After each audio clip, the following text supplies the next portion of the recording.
Again, I'm the director of our Department of Family and School Partnerships for the school system. We're a small staff, but we have a lot of reach, long arms, because we embrace all 208 schools. And in 79 of those, I'm sorry, 76 of those schools, we have staff that are called parent engagement assistants, whose job is to really help that individual school really dig deep to figure out what it is that they need to do to better engage parents and build partnerships with parents. That's what our work is all about. So tonight, I want us to have fun. We want to have a conversation about what your experience already is in being an engaged parent. What are the good things that are happening for you? And what are some of the challenges that you may face so that we can kind of work through them together and come up with some strategies to help you be successful in supporting your children. That means we'll talk a little bit about what family engagement really is. I always say to people, what is it? When we say, I want to be engaged, or schools say we want families to be engaged, and I'll ask them right away, please define what it is that you're talking about. As a parent, my husband and I had to, really talk about what is it that we want to be as parents who are engaged. Do we want to be what they call the helicopter parent? Do we want to be the bossy parent, or do we want to just be in concert with the teachers that serve our children? So we had to talk about that. And I engage and I encourage families to have that conversation as well. And we're talking about some actions that we can put in place as parents. We don't have to wait for the school to do our engagement. As parents, we have the power to be engaged all the time. We look at how it's working and what's working. And it's just like anything else, trial and error is a lot of what happens. But we have to try. We have to act to put things in place so that we can see what's working. And if it's not working, throw it out and come up with other strategies. So I want us to have fun and let's get going. I want to start with asking everyone who's here, whether you're one of our parents or not, but I want you to take 1 to 2 minutes to type into the chat box something that was positive that you've experienced as being engaged with the school. Um, and it could be, if you're not a parent, you're maybe a staff member and you went into the front office of a building, and because I've talked to teachers who talk about some of the things that are important. um, what is it that you've experienced that you thought was positive as far as welcoming you and engaging you? Let's take 1 to 2 minutes. Just type in anything that you've experienced, or something you'd like to see that you think would be successful and welcoming when people encounter our schools.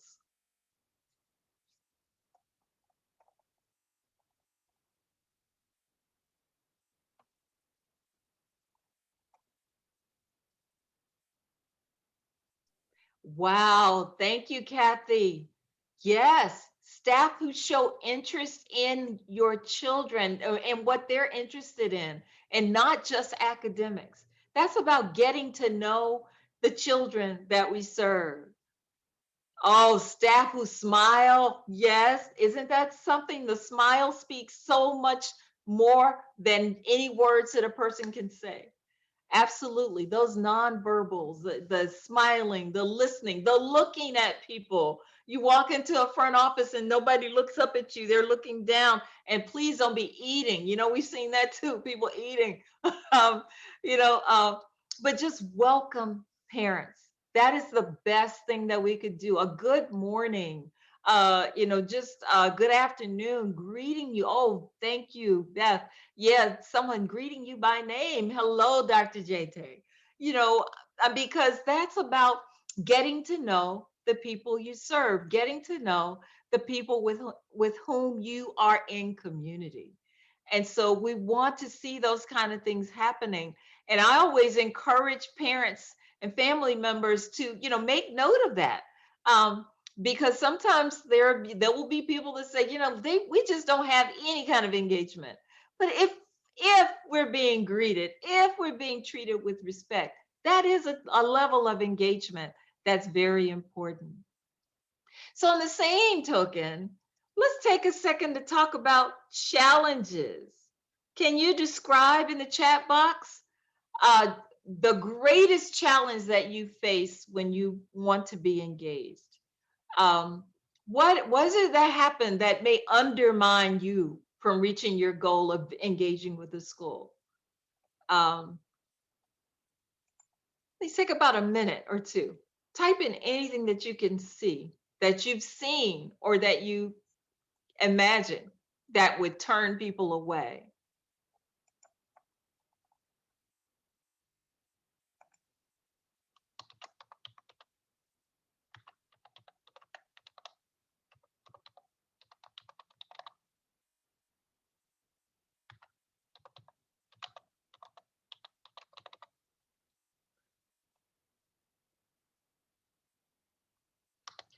Thank you. Yes, Yvette, when people don't respond to your messages, it's unfortunate, but it's true that our system had to make that kind of like a policy that if you get a phone call or an email as a staff member, you have what is it 36 hours that you have to respond. Otherwise, there are consequences for that. Um, Environments that are unwelcoming, that are cold and unwelcoming, um, front doors that feel like you're breaking into a prison to get into, that it's really hard to even be welcome in. I love this about making a parent stand and wait, and just don't even acknowledge them. That actually happened in my presence to a superintendent in our district once. And I was like, yeah, that principal didn't last long because that's, what happened in that school. You've got to be able to welcome people. You've got to be able to acknowledge people.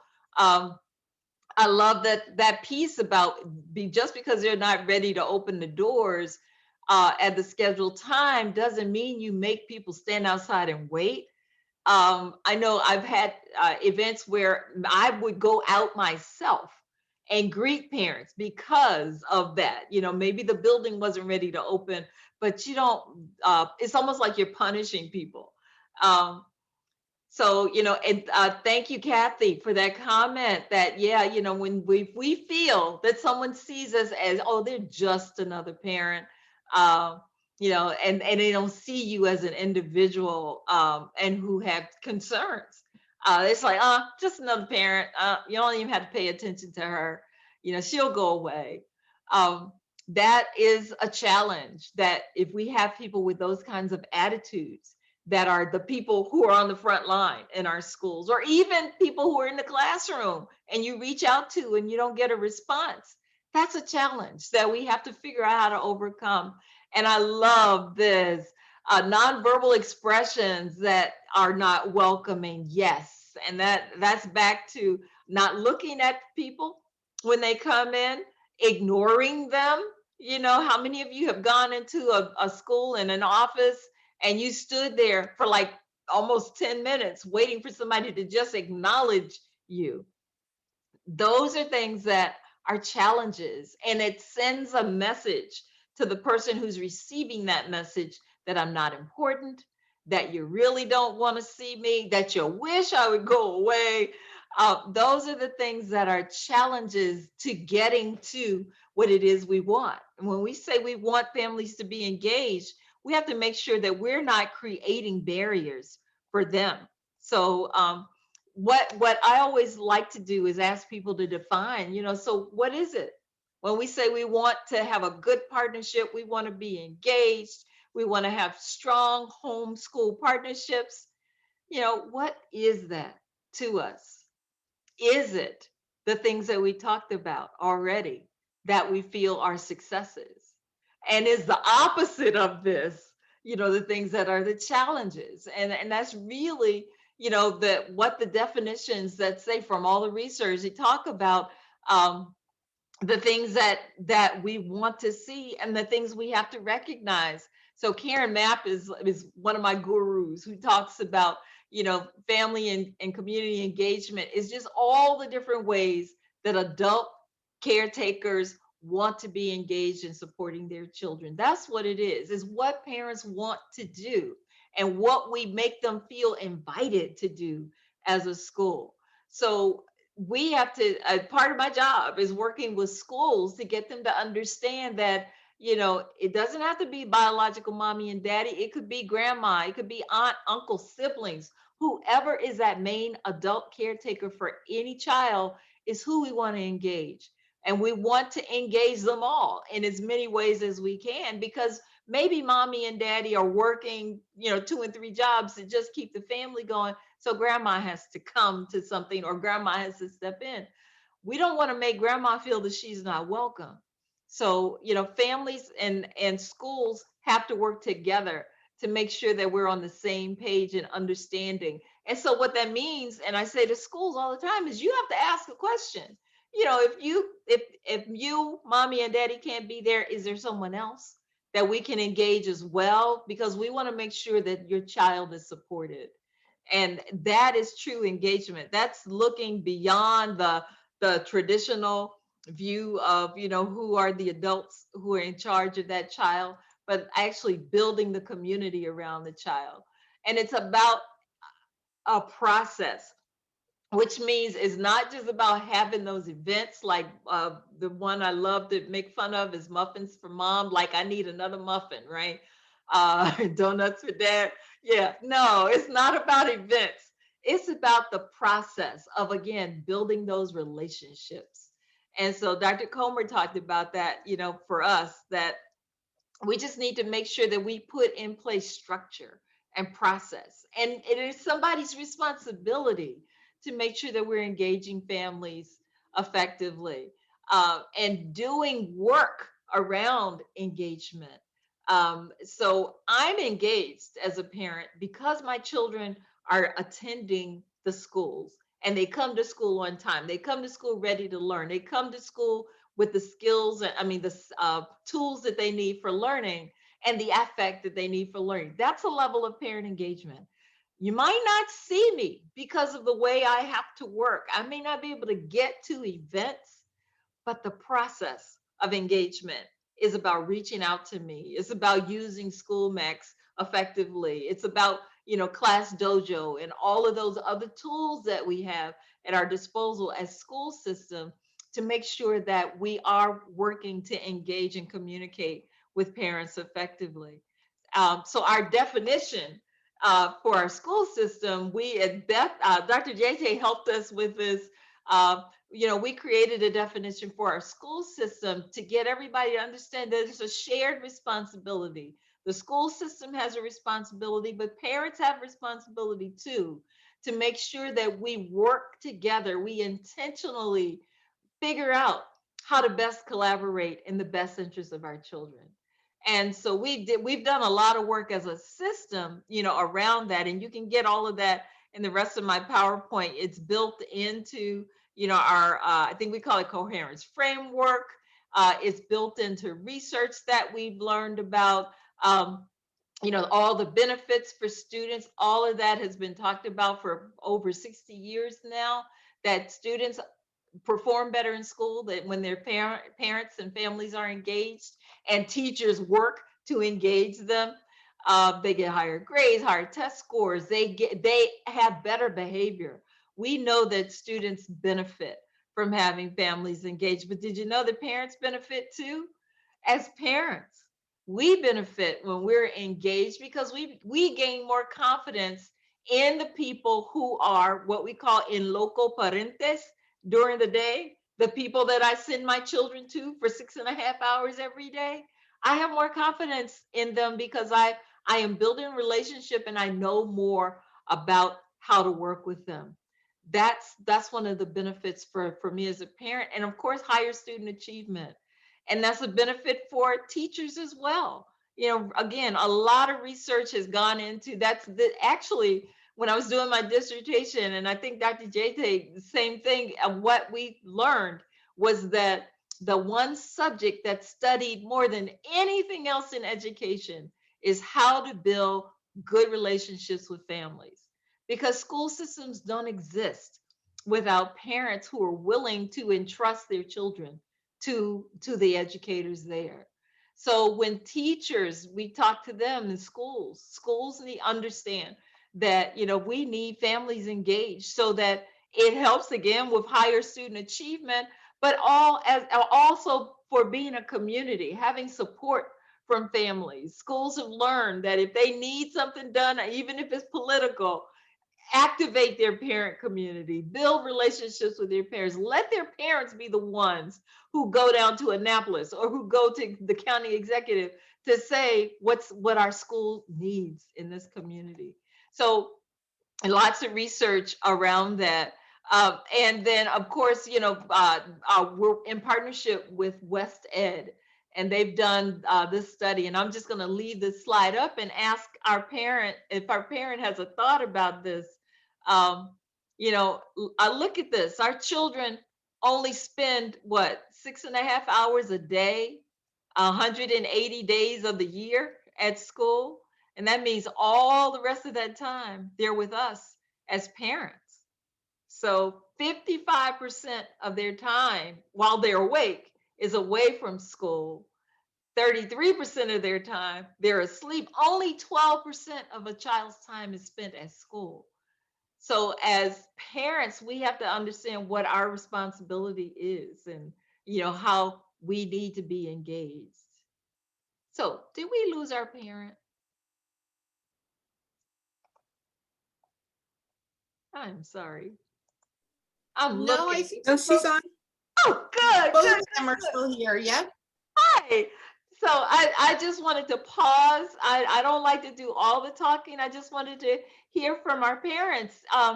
Do you have any thoughts about, the research or just what is our why? Why is it important? I see Kathy and I think it's Ashiba, Miss Hurdle.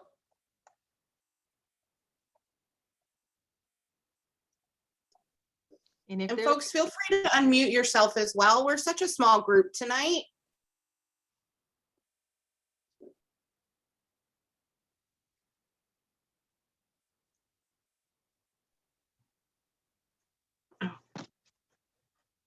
hi. Hi. I'm not sure what you want from me. No, just I'm wanted not to sure what ask you're looking for. any thoughts that you might have about this compelling why for, why it's important to have families engaged in this But yeah, research. that's just not very much time. I mean, that's a small percentage. Yeah, yeah, you're right. You're absolutely correct. And, for me as a parent, a lot of times we thought, oh, the school needs to do more, the school needs to do more. But when you look at this, it's like, well, school only has them 12% of their waking hours. So, then it says to me as a parent, I probably need to step up my game and make sure that I'm creating opportunities that support what my children are learning in school. Because you're right, that's a short period of time that they're in school. Yeah, thank you. Thank you. And and as we've been working and trying to support families as they get engaged, um, just making sure that families don't feel put upon as much as they feel supported.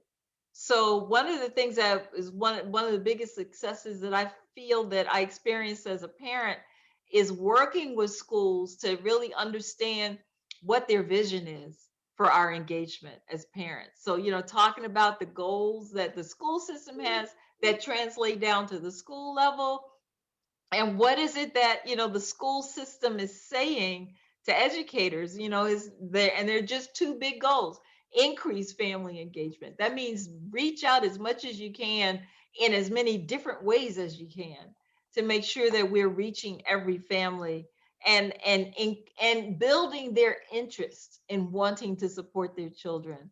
And so as a system, that's part of our coherence framework. We have 5 pillars that hold the whole system up, and family and community engagement is one of them.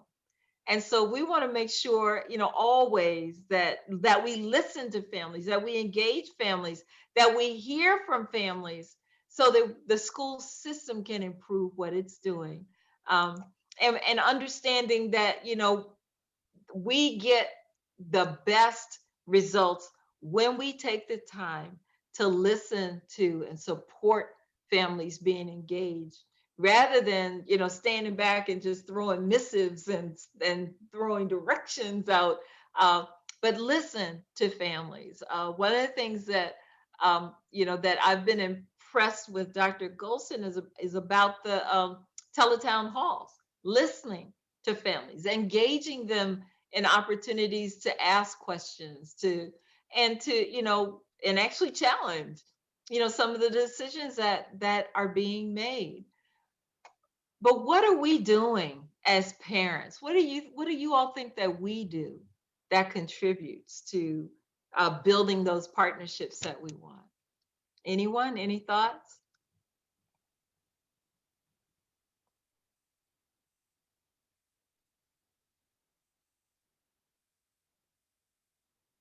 Well, I can tell you one of the things that families are doing is, again, making sure that their children are ready to learn. That builds that relationship between home and school. And I often say to teachers in particular, every parent is doing the best job that they can with their children. Parents don't send their worst child to school and keep the good one at home. They send you their best. And so as educators and as parents, we always have to think about what are we doing, constantly to build these relationships and to build these partnerships that we say we want. Because we say we want them, and then do we put structures in place that support that? And so, one of the things that's really important to think about is, as parents, let's talk about what it is that we do, or do we do things well? I often ask principals to have conversations with their parents, and I know that Title I schools probably do this very well, but they have to evaluate what that school is doing and ask the question: is so these are the things we plan to do, but is this good? Is this working? And or why aren't we getting what it is we say we want? um do we evaluate what we do, what we offer? Think of back to school night. Does anybody get feedback on that? Because I can assure you that if we ask for feedback for a lot of our schools, we would probably like not do it like that anymore. Some of the best ones I've seen the last few years have been those that are restructured. They're not just like that cattle call from classroom to classroom. Instead, it's real conversations in the classroom, talking about this is what your child, this is where they're starting, this is where we want them to end. And then the parent has to do something. The parent has to do an activity that maybe the children have mastered. And, they talk about, then how can you as a parent help your child uh, do this work this year? But we have to be creative, and we have to have conversations and do studies about what it is that we do. Has anybody participated in our biannual climate survey? You can raise your hand, you can wave. But those happen every 2 years in our system, and that data comes back to the school so that the school can look at what can we do better. If our parents and our teachers are unhappy about something that's happening in our school, we have to do something about it. And that's what those surveys are for. And and I'm the person who will ask principals, have you talked about your data with your parents? Have you talked about it with your teachers? Because that's what will make us have change. That's what will make us improve. So we have to make sure, the part of the doing is do the work, evaluate the work, and then find out what else you might need. Sometimes when I do workshops with teachers in particular, one of my first questions is who has had a class in how to effectively engage parents. And I do that at the beginning of every workshop that I do for school teams. And 99.9% of the time, nobody raises their hand. That means that in pre-service, the majority of teachers just don't have any classes about how to engage families. And they may have an in-service when they start in the school system, but that's about it. And so, and it's not to find fault with educators, but it's about an understanding that we're all learning this. As a parent, nobody gave me a book, when my children came home with me from the hospital about this is how to be a good parent, this is how to be engaged. We're all learning together. And so we have to give each other grace. As we build these relationships and think about what can help us um, get better at what we do. And so I always ask parents to think about just as we want our children to learn, we have to be learners too, because our knowledge about engagement is our power. And I know that my children are adult now, and I have a granddaughter. And we think about, I talk to them about what kind of parents were we? Were we those parents that were people wish we would go away? Or were we those parents that people saw as real advocates for our children? Um, so but part of it is knowing what your school is like and asking questions at your school. This is from Ann Henderson in Beyond the Bake Sale. And she tells about there are 4 types of schools. There's a fortress school, which is like you cannot get in unless because there's a wall around it, like a castle with a moat. Um, a come if we call school is the kind of school where we don't want to see you parents unless we call and ask you to come. Um, an open door policy school is a little more welcoming, but it's less structured, where a partnership school really spends a lot of time building a family engagement program, thinking about very intentionally how do we want parents to be engaged, how to putting the processes in place for parents to volunteer in the classroom, or parents to volunteer at home to do things to support the school. Those are the things that we have to examine as we go back to our schools, to think about. And if it is a fortress school, how do we change that? you know um, Part of it has to go back to where we started tonight. I'm talking about the challenges, because a lot of those challenges that were shared tonight have to deal with or are around schools being fortress schools, schools not really wanting to engage families, having real barriers to engagement. So we have to think about and talk about how do we overcome that. A come if we call school, that's a mindset as well that we have to address, because if we say we want families to be engaged, then we really have to model that, and we have to be willing to respond to families when they reach out to us, not just wait for have families wait for us to reach out to them. We want two-way communication. That's the best way to build relationships with families and with schools. So, something to think about is, our own toolkit. And so we have to learn about our school community, and then we have to ask for help. And I say that to parents often, please don't be afraid to ask for the help that we need. If you're trying to be a supportive parent and you're finding roadblock after roadblock after roadblock, there are people in our school system that can help you and help you overcome some of those barriers. We also do the same for teachers. If teachers are outreaching to parents, one of the things we've seen with virtual learning, we had a number of students who were not participating, and so our attendance levels were insane. It was we had so much trouble with attendance, and so the help that we gave as central office staff was to call those parents whose children weren't participating and offer to support them. We had PPWs who did home visits during virtual learning. And yes, practice social distancing, had the PPE, but sometimes nobody, sometimes we don't know how to ask for help, and sometimes we don't know how to offer help as well. And so as a parent leader, one of the things that we set up was parent conversations outside of PTA and PTO. Just, do parents want to get together? Do you want to get together at McDonald's? Let's just talk.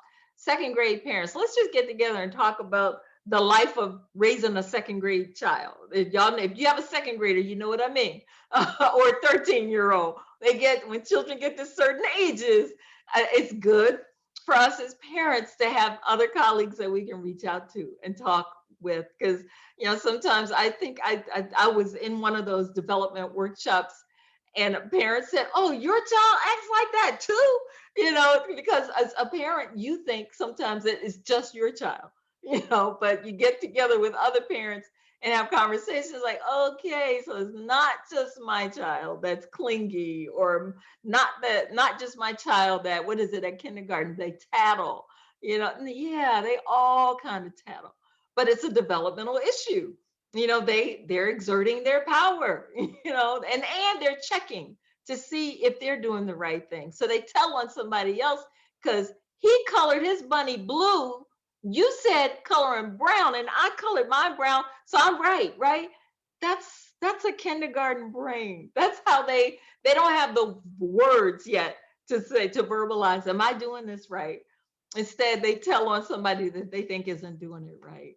So, the fun of parenting is talking with other parents as well, and sharing information, sharing resources. As a parent, we were empowered to enroll our children in, was it the Center for Talented Youth Programs in the summer? We pitched pinch pennies, but we learned about that from another group of parents. Just sharing information, sharing resources, and that expanded our toolkits as parents, and was a really important part of parenting. And so, helping your school community understand the importance of building relationships is key. And Dr. Comer said it very well. Nothing is more important in the success of children is the quality of relationships that are around them and that in which they are engaged as well. And the old saying, people don't care how much you know until they know how much you care. Um, we had a workshop last week on the very first night of hybrid learning, and just an opportunity for parents to talk about their experience that day. And I heard over and over again, because people were, a little scared, uh, but the caring, the relationships, the teachers standing out there excited that children were coming back, just how that made the children feel, how that made the parents feel, because everybody's still a little, leery right now during this COVID-19 period about coming out of the house and coming back to school. But to know that the educators cared about their children. And someone said that earlier, I care. The teachers let me know that they care about my child. And as a parent, that's like the best thing in the world when I know that an educator has demonstrated that they care about my child, because that's caring about me as well, caring about my family. So I know I have done a lot of talking, but I want to open it up and just see if anyone has any questions or any thoughts, uh, anything that you would like to share tonight.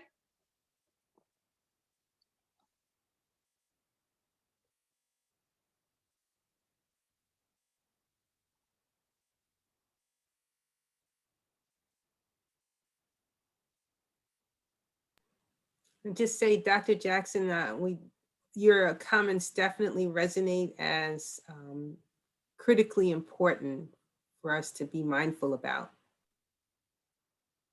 Thank you. Thank you so much. And that's really part of it, is just sometimes we don't have enough conversation about why this is important. And then we end up getting into like blame game of, well, if those parents over there would do this, or parents saying, well, if those teachers would do this.